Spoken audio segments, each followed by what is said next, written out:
इतनी कोशिशों के बावजूद उस अधेड़ उम्र के आदमी को उसमें कोई दिलचस्पी नहीं थी। उसकी बस एक ही मांग थी कि वो लड़की उसके साथ बैठकर बातें करे। उस आदमी का ऐसा अजीब बर्ताव देखकर लॉरी एकदम से सावधान हो गई। क्या तुम पुलिस वाले हो? नहीं, तुम पुलिस नहीं हो। मैं साबित करती हूँ कि तुम पुलिस वाले नहीं हो। साबित करो। लड़की ने गुस्से में टिप के पैसे वापस फेंक दिए। उसे फर्क नहीं पड़ता था कि वो सच बोल रहा है या नहीं। थोड़े से पैसों के लिए जेल जाना उसे मंजूर नहीं था। लॉरी बड़बड़ाते हुए कमरे से बाहर चली गई। लेकिन हैरानी की बात तो ये थी कि काम खत्म करने के बाद वो फिर से उसी अजीब आदमी से टकरा गई। वो झेमते हुए मुस्कुरा रहा था और लॉरी भी घबरा गई। उसे समझ नहीं आ रहा था कि ये पुलिस वाला उसके पीछे क्यों पड़ा है। लड़की के चेहरे पर गुस्सा देखकर उस आदमी ने अपना कार्ड उसे दिया और बताया कि वो दूसरे शहर से आया एक पाइप का व्यापारी है। वो बस आराम से शराब पीना चाहता था, लेकिन उसे वहाँ एक ऐसा साथी मिल गया जिसे वो देखना नहीं चाहता था, इसलिए उसे छिपने के लिए ऊपर जाना पड़ा। ये जानकर कि ये एक गलतफहमी थी, लॉरी ने अपने बुरे बर्ताव के लिए माफी मांगी। वो आजकल पुलिस वालों से बहुत परेशान थी। वो अक्सर क्लब में छापा मारने आते रहते हैं और हर बार पकड़े जाने पर उसे काफी जुर्माना भरना पड़ता है। लॉरी ज्यादा शिकायत तो नहीं कर रही थी, लेकिन उसकी हर बात में गाली होती थी। इस बदतमीज लड़की की बातें सुनकर राइली बस मुस्कुरा दिया। लॉरी को भी अपनी गलती का एहसास हुआ और उसका चेहरा शर्म से लाल हो गया। वो अपने नाखून चबाने लगी। तभी मालकिन की आवाज ने इस अजीब माहौल को खत्म किया। राइली को लड़की की मजबूरी समझ आ गई और उसने तुरंत अपना बटुआ निकालकर उसके पैसे भर दिए। एक अजनबी की मदद को उसने ठुकराया नहीं। बहुत देर हो चुकी थी, इसलिए राइली ने उसकी सुरक्षा के लिए उसे गाड़ी से घर छोड़ने का फैसला किया। लेकिन लॉरी ने खुद उस आदमी से गुजारिश की कि घर में बिजली नहीं है, क्या आप मेरे साथ अंदर चलेंगे? दरअसल लॉरी का मकान मालिक बहुत ही कमीना और कंजूस था। वो पैसे भी नहीं खर्च करना चाहता था और लॉरी का फायदा भी उठाना चाहता था। जब लॉरी ने मना किया तो उसने बिजली के मीटर पर ताला लगा दिया। हालांकि लॉरी ने बिल भर दिया था, फिर भी उसे मोमबत्ती के सहारे ही रात गुजारनी पड़ती थी। जब राइली ने सुना कि एक गंदा आदमी उस पर बुरी नजर रखता है तो उसने पूरी तरह मदद करने की ठानी और रात भर उसकी सुरक्षा के लिए वही रुक गया। देर रात को लॉरी ने उससे पूछा कि जब तुम पुलिस वाले नहीं हो और पैसे भी दे चुके हो तो फिर तुम मुझे हाथ क्यों नहीं लगाते? राइली ने साफ कह दिया कि उसे सिर्फ अपनी उम्र की समझदार औरतें ही पसंद है। मैं ठीक हूँ। लॉरी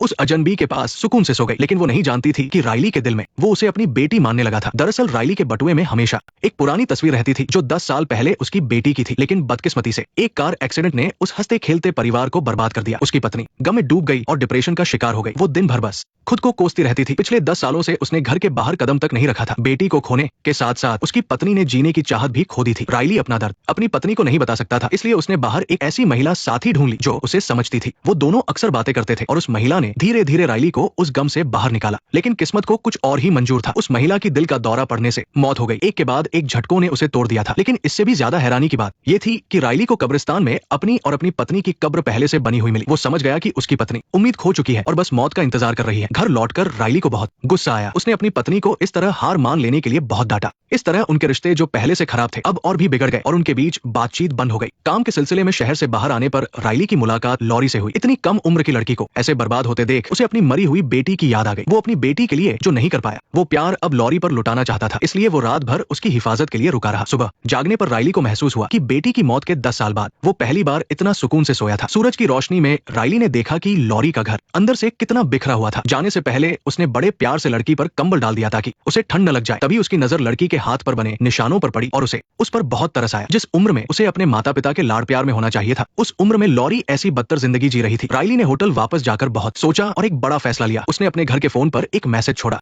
और अपना काम खत्म करके औजारों का बक्सा लेकर वापस लॉरी के घर पहुंच गया। उसने उस कमीने मकान मालिक का लगाया हुआ ताला काट दिया और उसने खुद अपने हाथों से गंदे टॉयलेट को भी साफ किया। वहीं दूसरी तरफ जब पत्नी को पति का मैसेज मिला कि वो अभी वापस नहीं आएगा तो उसका दिल फौरन ही बेचैनी से भर गया। उसे शक हो गया था कि उसका पति उससे कुछ बहुत बड़ा छुपा रहा है, इसलिए उसने दवाइयां और कपड़े पैक किए और अकेले ही न्यू ऑर्लिन्स उसे ढूंढने जाने का फैसला किया। लेकिन गाड़ी की डिक्की खोलते ही उसे एक बहुत अच्छे से पैक किया हुआ सूटकेस मिला। जाहिर है ये वो तोहफा था जो माइक अपनी प्रेमिका को देने वाला था, लेकिन लोइस ने इस पर ज्यादा ध्यान नहीं दिया। वो उसके बारे में पहले से जानती थी, बस उसने कभी अपने पति के सामने इस बात का जिक्र नहीं किया था। अब जब वो औरत इस दुनिया में नहीं रही तो उसे अपने पति के इस रिश्ते पर गुस्सा होने की कोई वजह नहीं लगी। लेकिन 10 साल से घर से बाहर कदम न रखने वाली लोइस के लिए सबसे बड़ी मुश्किल ये थी कि गाड़ी कैसे चलाए। उसने जैसे तैसे गाड़ी गैराज से बाहर तो निकाली, लेकिन निकालते ही एक खंभे से टकरा दी। ठीक उसी समय माइक घर की सफाई खत्म करके लॉरी को बाहर खाना खिलाने ले गया था। वहाँ उसने लॉरी के सामने एक प्रस्ताव रखा कि वो हर दिन कुछ डॉलर के किराए पर उसके घर में कुछ समय के लिए रहना चाहता है। साइलेंस। इतने अच्छे ऑफर को सुनकर लॉरी ने बिना सोचे समझे फौरन हाँ कर दी और माइक उसी दिन उसके घर में शिफ्ट हो गया। उसने कुछ नए गद्दे भी खरीदे। वो एक पिता की तरह लॉरी को बड़े ध्यान से घर के कामकाज सिखा रहा था। लेकिन वहाँ रहने के पहले ही दिन रात को मकान मालिक ने दरवाजा खटखटाया। वो घटिया आदमी अब भी लॉरी का फायदा उठाना चाहता था। माइक को उसका पिता बनकर उस मकान मालिक को वहाँ से भगाना पड़ा और उसे चेतावनी दी कि दोबारा ऐसी हिम्मत न करे। सब कुछ निपटाने के बाद माइक जैसे ही सोने की तैयारी कर रहा था, तभी अगले ही पल उसके पास लॉरी का फोन आया जो बुरी तरह घबराई हुई थी। फोन पर लॉरी बहुत ज्यादा घबराई हुई थी और माइक को बिल्कुल समझ नहीं आया कि आखिर हुआ क्या है, इसलिए वो फौरन गाड़ी चलाकर लॉरी लॉरी के पास पहुंचा। वहां उसने देखा कि लॉरी अपने जूते हाथ में लिए गुस्से में अपने पिछले ग्राहक को कोस रही थी, जो नहाते समय उसका सारा सामान चुराकर भाग गया था। जब वो बाथरूम से बाहर निकली तो कमरे में फटे हुए जूतों की एक जोड़ी के सिवा कुछ नहीं बचा था। लॉरी का गुस्से से दिमाग खराब हो गया था। वो अब बस उस लड़के को ढूंढकर अपने सारे पैसे वापस लेना चाहती थी, लेकिन माइक जानता था कि ये आसान नहीं है। उसने उसे समझाया कि पैसे वापस पाने के लिए शायद पुलिस की मदद लेनी पड़ेगी, लेकिन लॉरी जिस काम में थी उस हिसाब से पुलिस के पास जाना खुद को मुसीबत में डालने जैसा था।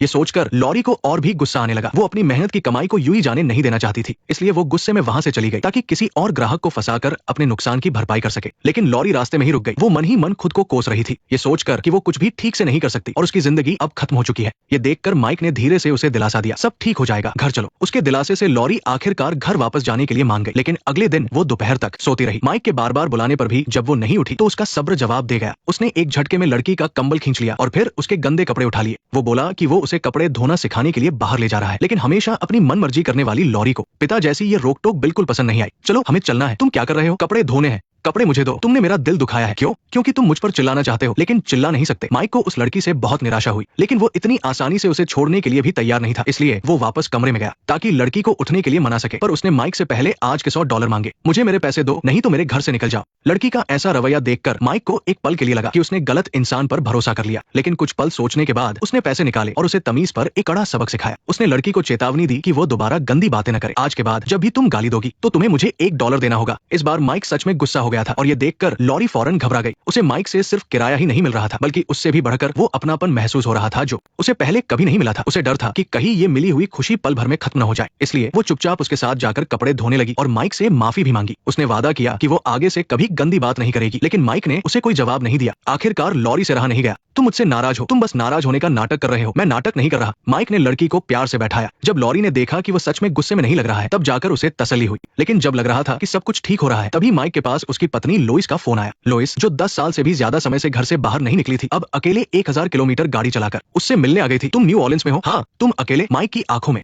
खुशी और हैरानी साफ झलक रही थी। अपनी पत्नी से आसपास की जगह की पहचान पक्की करने के बाद वो फौरन गैस बंद करके वहां से निकल पड़ा। पिछले 10 सालों में उसने न जाने कितने तरीके आजमाए थे, लेकिन वो अपनी पत्नी को घर से एक कदम भी बाहर नहीं निकाल पाया था। और आज वे दोनों एक अनजान शहर में फिर से मिल रहे थे। माइक अपने दिल की खुशी रोक नहीं पा रहा था। लोइस ने आखिरकार अपने मन के उस डर पर काबू पा लिया था, यहाँ तक कि रास्ते में उसने सिर दर्द की दवा भी नहीं खाई थी। इसके बाद माइक ने अपनी पत्नी को सच बताया कि यहाँ उसकी मुलाकात एक डांसर से हुई है और वो उसके घर पर ही रह रहा है। जब लोइस ने ये सुना तो वो हैरान रह गई। उसे यकीन नहीं हो रहा था कि उसका 50 साल का पति एक जवान लड़की के साथ रहने का मामला। पति के लाख समझाने पर भी लोइस को लगा कि वो पागल हो गया है। उसे इतनी दूर आने का पछतावा था, पर राइली ने गुस्से में चाबी निकाली और पत्नी से कहा कि घर जाकर खुद को कैद कर ले। फिर उसने कुंडी लगा ली। लोइस रात होने तक कार में ही बैठी रही। तभी राइली आया। वो 2 बियर लाया था ताकि पत्नी से शांति से बात कर सके। उसने लॉरी की पूरी कहानी उसे बताई और कहा कि उसे उस लड़की में अपनी बेटी की परछाई दिखती है, इसलिए वो उसे सुधारने के लिए रुका है। राइली के पास कोई जवाब नहीं था क्योंकि वो कब्र के पत्थर को लेकर नाराज था, इसलिए उसने ये फैसला लिया था। पर हैरानी की बात थी कि लोइस भी रुक गई। वो पति के साथ उस लड़की का ख्याल रखना चाहती थी। बेटी के जाने के बाद पहली बार दोनों ने तारों के नीचे सुकून से बात की। फिर वो दोनों लॉरी के घर आ गए। घर में 2 अजनबियों का रहना अजीब था, लेकिन हर दिन मिलने वाले। किराए के लालच में लॉरी ने उन्हें रहने दिया। काम से लौटी लड़की को देखकर लोइस ने उसे खाना खाने बुलाया। लॉरी डर रही थी कि कहीं गलतफहमी न हो जाए। उसने हकलाते हुए कहा कि राइली के साथ उसका कोई चक्कर नहीं है। उसने शिकायत की कि वो पैसे काटकर उसे गंदी बातें बोलने से रोकता है, जो उसके पिता से भी ज्यादा सख्त है। बातों ही बातों में लड़की ने उनके बच्चे के बारे में पूछा। लोइस ने अपनी बेटी के एक्सीडेंट के बारे में बताया। ये सुनकर लॉरी ने भी अपने बचपन के एक्सीडेंट की बात बताई। वो तो बच गई थी, लेकिन उसकी माँ इतनी खुशकिस्मत नहीं थी और मौके पर ही चल बसी। सोचा नहीं था कि सामने बैठी लड़की की कहानी उसकी बेटी जैसी होगी। इससे दोनों के बीच दूरियां मिट गई। लड़की के समझाने पर लोइस ने कोशिश की कि वो बेटी के गम से बाहर निकले। वो पति का इंतजार करती रही और सीढ़ियों पर बैठकर बातें की। 10 सालों में पहली बार दोनों ने प्यार से एक दूसरे को गले लगाया। रात में रोने की आवाज से लोइस की नींद खुली। उसने देखा कि लड़की बाथरूम में रो रही है। लॉरी की इजाजत लेकर उसने दरवाजा खोला। पता चला कि लॉरी को अपने काम की वजह से दर्द हो रहा था। लोइस ने ज्यादा सवाल नहीं पूछे और चुप रही। जब लड़की नहा कर आई तो उसने उसे सफाई रखना सिखाया। पता चला कि उसके पास साफ कपड़े भी नहीं थे। लोइस फौरन बाजार गई और उसके लिए कपड़े खरीद लाई। इतनी देखभाल देखकर लॉरी को माँ के प्यार का एहसास हुआ। उसने तारीफ करते हुए कुछ कहा, लेकिन ये बात लोइस के दिल पर लगी। उसने अपने दिल में छिपा राज खोल दिया। उस साल जब उसे पता चला कि बेटी बॉयफ्रेंड के साथ भाग गई है तो वो डर गई थी। उसने गाड़ी से उनका पीछा किया। लड़के ने गाड़ी तेज भगा दी और आखिर में एक ट्रक से टक्कर हो गई। बेटी की मौत का इल्जाम उसने खुद पर ले लिया। सजा के तौर पर वो घर में कैद रही। 10 साल तक वो अपने पति का सामना नहीं कर पाई क्योंकि उसे पछतावा था। ये तुम्हारी गलती नहीं है। लड़की की बात सुनकर लोइस का मन हल्का हो गया। अगली सुबह लॉरी ने राइली से कहा कि वो अपनी पत्नी को छोड़कर यहाँ क्यों रहने आया। उसने कहा कि लोइस एक बहुत अच्छी माँ है। अगर राइली उसे बेटी की मौत का जिम्मेदार मानता है तो वो गलत है। राइली ने कहा कि उसने पत्नी को कभी दोष नहीं दिया। वो होता तो वो भी बेटी का पीछा करता। उसके यहाँ रुकने की वजह कुछ और थी। लॉरी ने उसकी बात नहीं। नेक्स्ट पार्ट देखने के लिए वीडियो को लाइक करो।